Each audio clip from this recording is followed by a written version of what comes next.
Welcome, listeners, to another fantastic, stimulating, very interesting bonus episode of Oh My Word.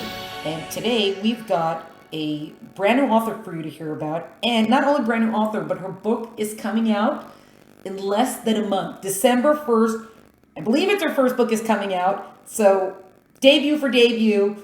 Please, everyone, welcome Nicole Kilpatrick to our podcast. Nicole, welcome. Hey, Esther. Thank you so much for having me on your program. I'm really excited.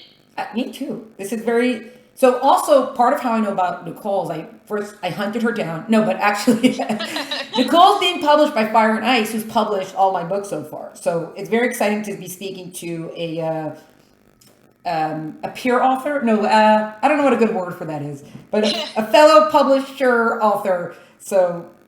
Publisher mates? Publishing mates. Yeah, that's a good one. Yeah, maybe publishing mates. So, as we always start, Nicole, let's start somewhere from the beginning. However detailed you want to get into this. How do we get to the point that you're living your life, you're going about your life, and all of a sudden it's, hey, I wrote a book. How do we get here? Yeah. Well, ever since I was a little girl, growing up in the Philippines, English had always been my favorite subject. I would always keep a little journal where I would write my poetry, or in high school it became love poems and sometimes essays, but it was always just that. In college I took up some creative writing courses, which I really enjoyed, and it was always my passion. But after college I started working, and then I moved to a different country. I moved to the United States, in New York City. Oh. So I was, things happened. A lot of, work and life got in the way, and I kind of forgot about writing for a while. Oh, no. Yeah, but but I always had this kind of idea in my head for Clover. Clover has always been kind of just stewing in my brain for a while. And, I talked to my sister and my husband about it. I have this idea. It's a fantasy. There's leprechauns in it, blah, blah, blah. And then they were always like, why don't you just write it? Stop talking about it already, Write it. And so finally in 2017, I started writing it. It took me a while to finish because... I had a full-time job, so I was working on the manuscript on the weekends or sometimes at work when I wasn't so busy. Oop, yeah. So by 2019 I finished, and so that was awesome. But it was also okay, now what? Right. What do I do now? Yeah. So I had to school myself on everything to do with publishing. I signed up for Publishers Marketplace and those query websites and all that, and I learned the process that you gotta submit your manuscript, look for an agent, and all that. Right. So the grueling process of that began, and finally in I guess it was October of last year was when I signed with Fire and Ice, wow. Young Adult Books. Yeah. So that's the story of how I wrote my first book, and eventually got somebody to publish it. Yeah. Well, yay! So yay! This might be a little bit of a. I guess this is probably an ignorant question, but I guess I'm just going to ask it anyways. So we're just saying that English is always your favorite subject. Do you speak more than one language? Is English a second language to you, or? Yeah, so English is the second language to me. So in the Philippines, you'll be surprised. A lot of people speak English quite well because we were a country that were colonized by the Spaniards for a long time, and then right. And then we had Japanese, and the United States. So there's a lot of U.S. influence in the Philippines. So for instance, in the school that I went to, English was the mode of instruction. Ah, okay. Yeah, so it's very common for for Filipinos to speak English, and I just particularly like fell in love with reading and writing. So Right. So, because the thing I was wondering that if you didn't speak English at home. no, I mean we all spoke English, but when we spoke to each other, it was in my language, which is Tagalog or Filipino. Yeah, so definitely Wow. not my first language. It's second language, and like I still think in my Right. language. Okay. Yeah. Oh. Right. So So is it hard? Was it well because you did all your schoolwork in English? Was it hard to then write a story in English, or was it no? This is how you because I learned how to write in English. Because that's the mode of instruction. It was just right, natural for you to right. write in English. It wasn't that difficult because like you said, like the mode of instruction was English, and the books that I were reading were mostly in English. Ah. Uh-huh. So that was like what I was exposed to. But still, sometimes when you want to describe something and then you have the exact right word for it in your language, but you can't quite grasp or think of the English equivalent, sometimes that happens. Oh, that's funny. But yeah. Yeah. Well, so that's also interesting because so your first book, Clover, is about it's Irish. You got a leprechaun in there, and you didn't. It's not a story that takes place in the Philippines. So how did someone from the No. Philippines end up writing a story about a leprechaun? Is it just because that's Right. what? Did that just pop into your head, or was there something that you had seen that kind of pushed you in that direction, or just that's what was there and that's how it is? Well, I guess I married an Irish person, right? Oh, there you go. He Okay. wasn't born and raised in Ireland, but born and raised here in the States, but of Irish descent. Uh-huh. So I guess maybe that's where when the leprechaun kind of thought came into my head, and then I was just thinking, why not try to reimagine the leprechaun trope and not have them be little pudgy little guys Right, guarding a right, pot of gold, but right. maybe they're really handsome and powerful fairies, and maybe they have the ability to bestow luck to people, unbeknownst to the people on Earth, that's what they've been doing, that they've been spreading luck around. So that was like the thought that was in my head, and eventually it got turned into the book. Wow. It So became Clover. Yeah. right. That's the basis kind of for your universe. And then Yes. are we following a leprechaun in the story? Are we following because you said it's kind of more like urban fantasy. So I guess it takes place in Yes. modern times. Are we following is our protagonist a leprechaun or is it somebody else or more than one person? Well, the protagonist is Clover. She's not a leprechaun, but Ah. the kind of gist of the story is right when she's about to turn 18, or when she turns 18, she realizes, or she finds out, that she's been lucky her whole life for a reason, right? And that reason Oh, is that good. they've been a leprechaun bestowing her with luck all her life, and she's also about to find out that because of a curse, that luck is now about to run out. Oh. So there's a Oh. whole backstory where her estranged father lost a bet to an evil leprechaun in Las Vegas 18 years ago. Oh, Las So Vegas. that's where the adventure begins. Now she has to go cross over into the fairy realm, because perhaps the only creature that might be able to help her is the silly queen. So there she goes into her adventure. That's so And funny. with of course, in tow is a handsome leprechaun, a mysterious handsome leprechaun that may or may not be a potential love interest. Right, right, right. There you go. That's so in the universe, the leprechauns control like the magic system as far as it seems like either giving luck or cursing someone to not have good luck. It's all the Yeah, leprechauns are the so powerful people. yeah, so it's kind of like the premise was like, unbeknownst to us, like leprechauns live among us, and Oh. whenever we encounter like a lucky streak, if we win a scratch off or whatever, little do we know that it's because we've crossed paths with one. So they have the ability to do that, and they also have the ability to take it away. So and okay. Yeah, and some people know about the leprechauns, so they pay them. Like it's become like Like a racket. Like a little cottage industry for the Yeah. leprechauns to sell the ability, the luck. So it's not like a guardian angel that like a leprechaun's assigned to a person. It's just the leprechaun has the choice. They're hanging out, and they could just they indiscriminately or not can decide who they're going to give it to.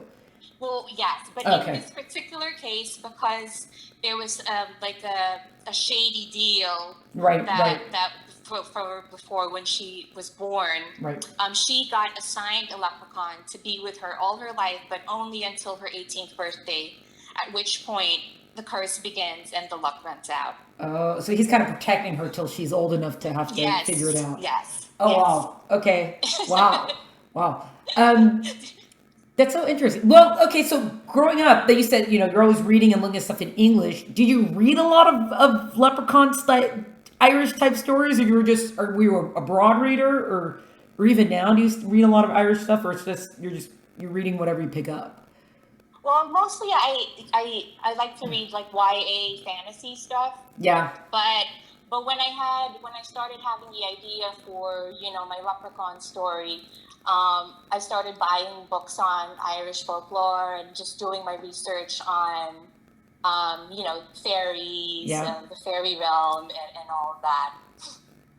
So how much were you researching it specifically so you could not write what was already done, or were you researching it to like pick up more details to flesh out the world? Yeah, I think both. Yeah. Okay. To see what's already out there. Yeah. And to see how I could put a fresh spin on it, and also to be kind of accurate, like when you refer to like Irish myths and legends, to not just be making stuff up, but that it might be based on actual, beliefs and truths out there. So. Oh, so you did still incorporate that as references. So it's like it's based on my research partly, and then some of it just stuff that I made up. That's fine. Yeah. Yeah. Well, yeah. At a certain point, I don't know if you were actually looking for something specific, but was there a point where it's like, okay, stop reading and just start doing your own thing? Or right. No, yeah, that's true, because sometimes you get too much information, and that might not be great either, because it's all in your head, and it's going to influence the way you write the story. Right. So at some point, like, I'm armed with enough what I think is enough information, and then I'm just at this point I'm just going to go with it. Right. Yeah, because that's what people a lot of times with, especially with historical fiction, they fall into that rut. Or even not even historical fiction, but in historical biographies, it's like, wow, there's so much information. What am I supposed to do now? It's like you have to learn how to balance that almost. Exactly, right. Because then you're just kind of writing a research paper. And not a fantasy. Yeah, just a massive thesis you end up with. Yeah. Yeah. So I guess even after you moved, or even, I guess, until the beginning of this year, I guess, were you still going frequently? You still visit the Philippines a lot? This is a lead-up to that question. Yeah, okay. Yeah, I visit, I try to go every year. Right. Yeah, so it's still my, I mean, of course, New York is like my second home now, but I still consider it to be my primary home. Right. It's my mom's still there, and my brother's there, my aunts and uncles, so... and I love the food. I love the country. Oh, it's always great to be home. I mean, like, it's paradise, So, so I always still do visit. So do you ever make it a point to walk around bookstores there and see, because that's one thing that I never thought about, books that are so big in the US, and you think like, wow, this is the book. And then you go to a different country and you walk into a bookstore there and that book might not be there. So do you ever walk into a bookstore there and either... I always check, I found that, like, the last time I visited, I found that a lot of the Cassandra Clare novels were big, like, on display. And so I guess a lot of people like the fantasy genre too, the young adult fantasy genre. Right. Well, because it's also a thing that they always try to figure out, like in a country, either Philippines, wherever it's even England had things like this where it's like you have your own writers that you want to promote, but also if there's another writer out there in the international market that's either a big deal or something, you want to give them to your readers also. So Yes, yeah, exactly. so that's why it's always curious to see who ends up, across an ocean, who ends up there. Yeah, it's cool, that's the power of books. Like somebody in the Philippines, like millions miles away, will be reading the same book that somebody in Los Angeles or New York is reading. Yeah. Did you? Well, I don't know if you how closely you paid attention, but when you moved, did you realize that a lot of the books that you grew up reading were big books in the U.S.? Or it's like, what do you mean you've never heard of this book? We all read it as kids. No, it was actually pretty much the same. Oh. Yeah. We're like when Harry Potter was big, like I was reading Harry Potter, Yeah. But then like for a while too, like I said, like I kind of lost because of life and stuff, and I was busy. Like I wasn't reading as much as I wanted to, or writing as much as I wanted to, but now I'm really trying to get back into that, not just the writing part, but also the reading. Oh yeah, for sure. So that's what I guess you said before, that you're looking more into YA fantasy now, or you're trying to YA fantasy, then every once in a while throw in a book that has nothing to do with anything, just to be different. Yeah. I mean, I don't just stick to that particular. I mean, it's my favorite, but I do like some, like an occasional mystery book or a gangster novel. Yeah, that really mixes things up. Right? That's yeah. Did you? Well, so okay. So one more question about the book. Even with all the the Irish stuff in it, did you slip any Philippine type stuff into there, or mold something in a direction that would be someone could be like, oh, this author is definitely Filipino, or did you stay away from all the stuff and stick with the Irish? I actually did slip in a Filipino fairy in there. Oh, yeah, a fairy that's well, I wouldn't know if it's actually called a fairy, but like a mythical creature that's like just that you can only find in the Philippines, or it's just like specific to our country. It's called the capre, and I put him in there just for laughs. That's great. Well, because if the leprechauns are the ones giving out either the luck or the curses or whatever, that means the leprechauns are in all countries, or each country has its own mythical creature. Well, yeah, like when you do your research about fairies and stuff, and you get to see that everybody has their version of the same thing. Like they call it a sprite here, but they might call it something else in another country, or a vampire here, but something else. Like in the Philippines, we would call it, I think, aswang are the vampires. Huh. Yeah. So, but it's all like and it's kind of amazing too, because you think it's all the same creature, but with different names. So it makes you wonder, like maybe these creatures are real. Yeah, like everyone's talking about them. Everyone's got a version of them. Yeah, everybody's got their own version. So yeah, it's interesting, how stories get passed around, myths and legends. It's all like specific to a region, but when you think about it, like in the larger scheme, they're all kind of the same. Yeah, that is. You just call it by a different name, basically. Yeah, exactly. You change the clothing a little bit to adapt for the weather. Yeah. Maybe he's not wearing a jacket in the Philippines. Yeah. There you go. Exactly same. Well, I don't know what do you mean. You wouldn't have such light skin either, I guess. Not light skin and red hair. You'd have to change that coloring too. No, yeah. He would have to be very tan. Yeah. Oh man. But that's also like Cinderella. When you look at the original Cinderella, you realize that there's also a Chinese version of Cinderella, aside from the French version. I think there's even like I don't know if there's 2 Chinese versions, but there's like 3 or 4 versions of Cinderella. So it all depends on who took it to write it down and make it either a film or a story, but Right. the stories are there. So that is an interesting point. So Yeah, that's so cool. Like everybody, like every culture has their own version of the same story, pretty much, right? right, or like yeah, something like that. Well, because when you were reading, when you're doing your fairy research, were you like, oh, that sounds familiar? That's an X, and then you fill in the blank from your perspective, or you're reading it to see like, and the book told you like, oh, this exists in other places as this or that. You know what I'm saying?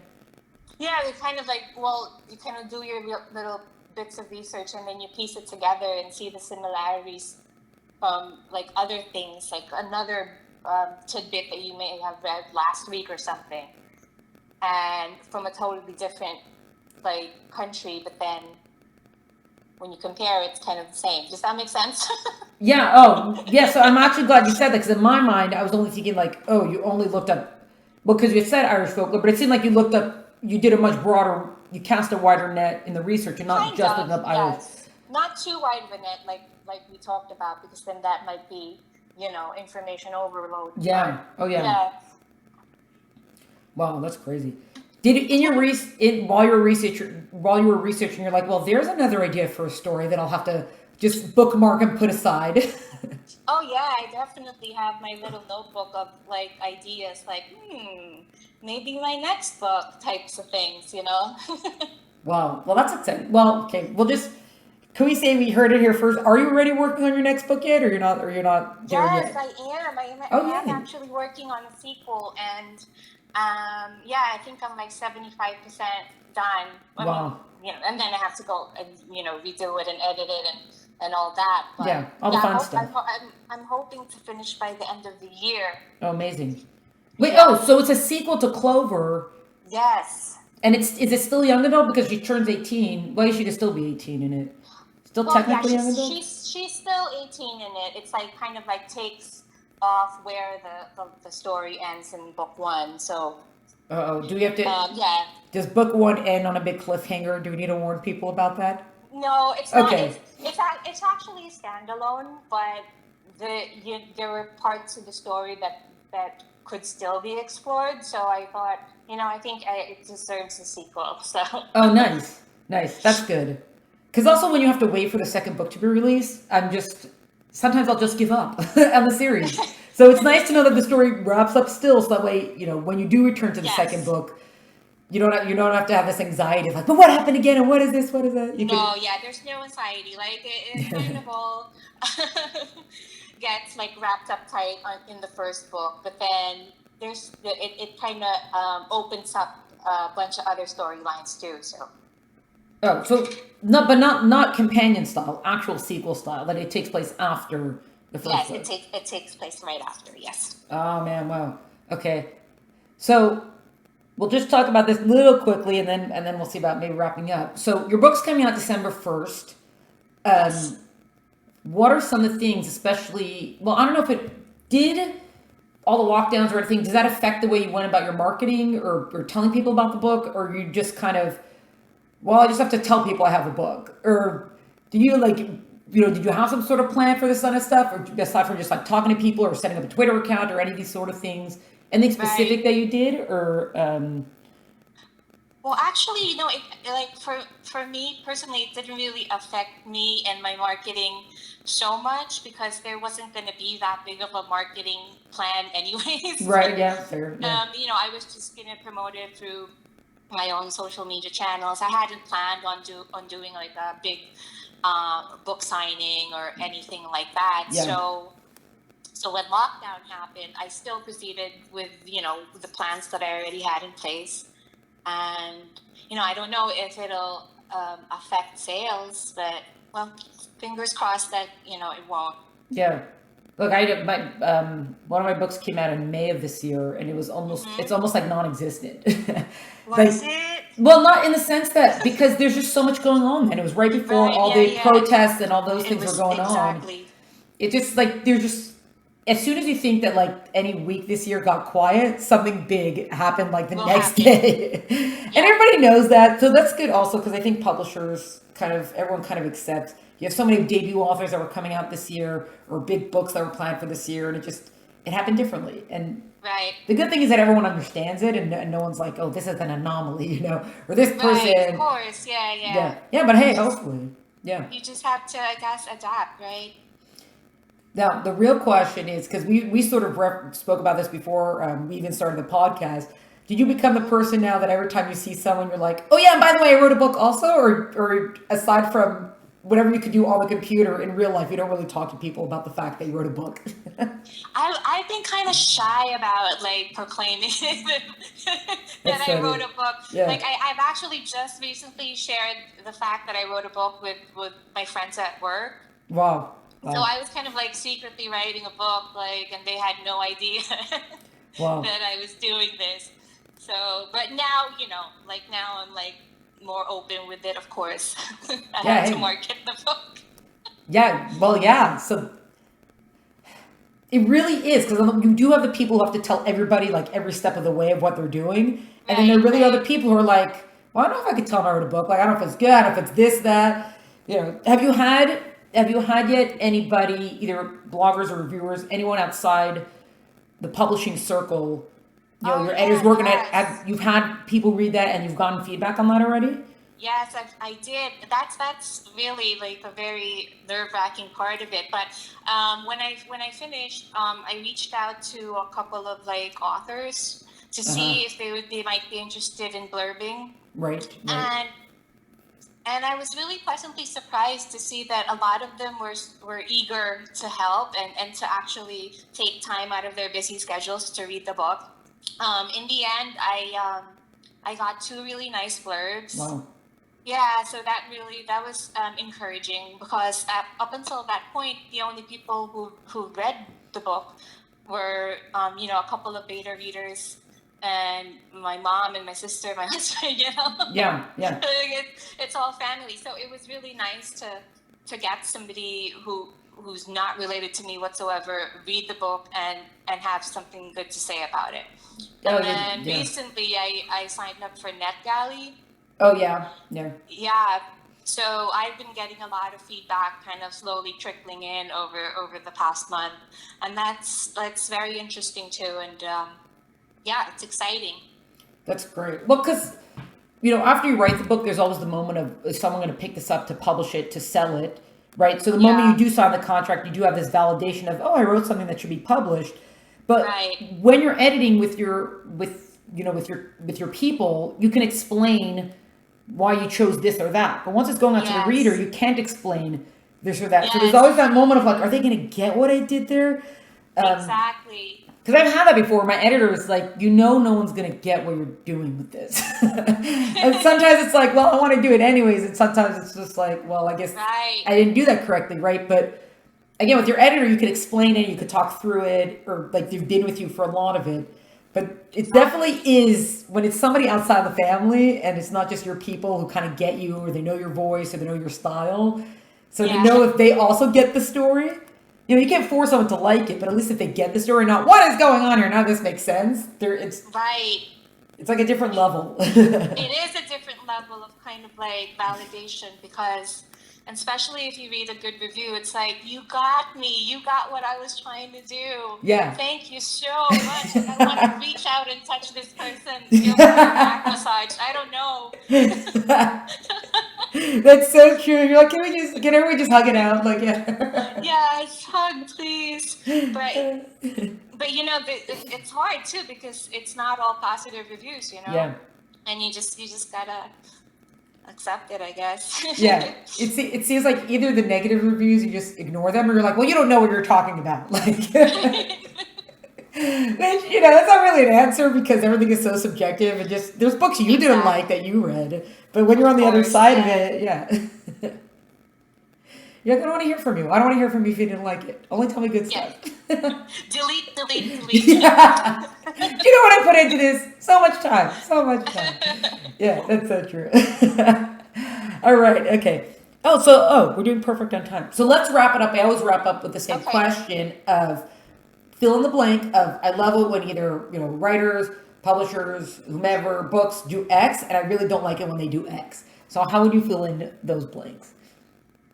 Okay. I really love it when when writers go out of their way to lift up other writers. And and you might think, oh, of course, why wouldn't they? But it's just so heartwarming to see. Like, I've been in like these in the Twitter groups, the writing communities, and then this Facebook group with debut authors, all debuting in 2020. Wow. And everybody is just so like eager to, oh, would you want to help?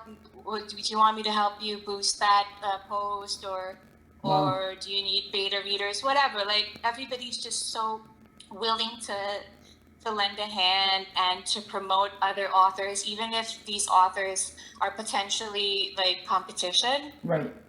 It's just, I just love that feeling of like kind of camaraderie among the like authors. Yeah. Well, because everyone wants to be the best-selling writer, but it's also, I feel like if there's more good books, hopefully they'll bring more people to reading.